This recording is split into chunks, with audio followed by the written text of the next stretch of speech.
Welcome, everyone. This is the Spaceless Realms Podcast. I'm here with Kalki, and today we'll be diving into just the whole concept of connection with yourself, connection with a significant other, a connection with your family, friends, your work. Connection is very important because connection is what brings everything together. It's the sole source of creation and purpose. You have to have that connection or else you're unconnected, kind of like something plugged out of a wall socket. You're not connected to that power source. So if you're able to connect to that power source within and without you, then the power is infinite. It's truly limitless. Like,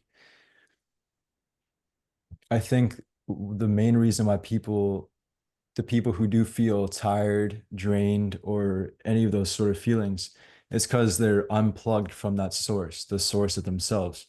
So yeah, we'll be diving into that today. I'm with Kalki, the one and only. So yeah, welcome, my brother. Yo, it's I feel like it's a rebirth every single time we start a new podcast. It's like starting fresh from scratch. And there's bound to be interconnectedness somewhere, but that's exactly what we're talking about today. So why not? Like interconnectedness of energy. I was just thinking about, Tesla saying understand 369 and the secrets of the universe. And I was thinking about that concept today when I was talking with Kai. I was also thinking about that when I was talking to Edna. And I was thinking about I was telling Kai actually about Edna. And I've been telling everybody in my life about Edna, including you, so you would know. And I'm like, talking about the difference when you've lived love in your life and it was conditional love, but it was amazing. It was true love, but there was some kind of a karmic restriction there, which was placed upon it mostly by society, by the situations that we've been embroiled in a sense, because of certain limitations, because of certain say anachronisms that shouldn't even be there because of colonial byproducts. A lot of different glitches in the matrix essentially that don't allow for that optimal, ideal, mythical connection that we're supposed to have outside of linear colonial time and space. So, like, say the idea of Leanne Simpson's Islands of Decolonial Love. This is beautiful stories about that. Like the idea of decolonizing love, I think, is a beautiful way to find that interconnectedness and that individuality and that complementarity, which is within 369. 6 and 9 complete each other. They counterbalance themselves into an infinite loop, like an 8 loop of infinity, which blossoms into cell mitosis in the same way 3 is an uncompleted 8 that longs towards that infinite blossom, that perfect blossom that sprouts into the seed of life and then the flower of life when it overlaps in patterns. So if you understand that, I think that's what Tesla was saying, then you get what the secrets of the universe are, which is that it's all infinite, all longs towards infinity. Okay, what would you think? Like, what are your first thoughts when I say a a twin flame, a twin soul, a twin, wait, yeah, twin flame, twin soul, Twin mirror? twin mirror. Yeah. What are your Yeah. like thoughts on those? So first of all, we have to explain that semantic fields are polymorphic. So that means that those words will shift from one perspective of one individual to another. And especially with poetic license, nobody, even in a contradictory state, especially in the context of colonialism again, or neocolonialism, or so-called post-colonial studies, which don't even exist and should be just theoretical at best. The idea there is that you can place certain idiolectic, unique individual meanings on each word, and they could be even contradictory to the original meaning, depending on the intonation, the context, the emotional spectrum, the whole contextualization in general, not just the regional, but like the overall context as well of the entire discussion or the piece of art or the work of art itself. So it's infinite. So I guess what I'm trying to say is that people can give very various meanings at the risk of sounding repetitive to words. But then that being said, twin flame and twin soul are still intrinsically different. Twin soul to me is someone that reflects you in soul but doesn't necessarily reflect you in physical. A twin flame could be a complementary opposite, or could be twin mirror would be someone who looks exactly like you physically, or could be a mirror of you on an emotional or an intellectual or psychic level. So it really depends. We haven't spoken about this before, but yin and yang. This the first time we've talked about this, yin and yang.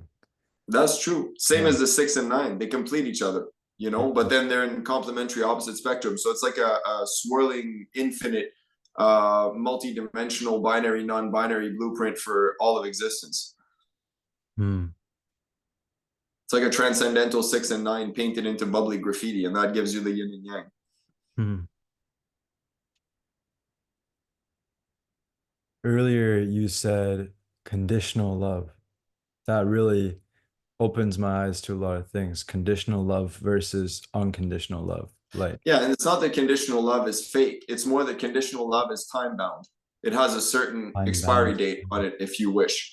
Yeah. Which is like there's certain conditions, and those conditions will make the deal that you've agreed upon in this relationship that you've entered. The English language is so full of occult meanings, but at the end of the day, some of those can be positive, they can be repurposed. There's nothing wrong with a relationship. If you're on the right ship with the right acquaintances, you're fine.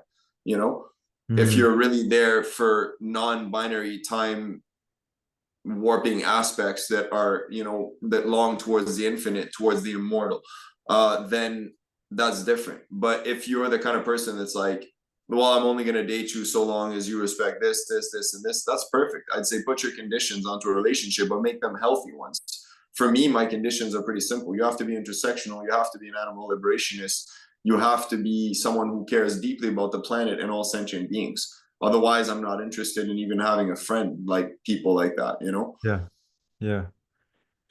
Yeah, it's like when you attract those people into your circle who just aren't gravitated toward your ideals, they're kind of like weeds in a garden, you know? That's the same sort of ideology. Yeah, but they're kind of like even like invasive. You're right, like invasive weeds that aren't even supposed to be there in the garden. Because I love growing weeds in the garden, especially weed in the garden. You know, weed in the garden is wonderful. Yeah. uh, you know, but that being said, I get what you mean, because it's like an invasive kind of choking hops that's trying to like strangle all the other plants or something like that. And that's how I feel about a lot of commercial, you know, mainstream gangster rapper, wannabe gangster rapper, some kind of materialistic, you know, misogynistic, patriarchal, cis heteronormative oriented music that's just really like the reflections of kind of capitalistic, oligarchic macho men. Hmm. What's oligarchic? I haven't heard that before. It's like people that are focused on oil, Oh shit, really? Huh. like because they just run their cars all the time. You know what I mean? And they support the oil economy, and they support, you know, the destruction of the planet in general, the objectification of women, Yeah, definitely. colonization, all kinds of shit, wearing slave labor diamonds, you know, platinum, gold from slave labor conditions. Again, they don't really, they care about appearances, very, very much so, steeped in materialism. So those are like gods of their age, if you wish. They have a very short lifespan in the span of time. Vishnu blinks and they disappear, and he blinks and they reappear in another form, you know? Hmm. So it's interesting to see that, because Vishnu as the preserver has the ability to bring them back in their pure form and to make them rebirth into the infinite and to be enlightened in the process.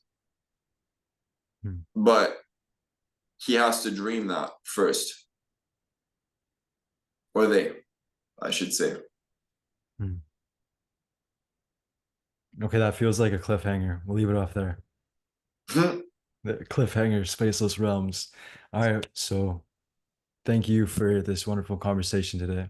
I'm really No, grateful thank for this you. space that we were able to share all of this knowledge with each other and the world.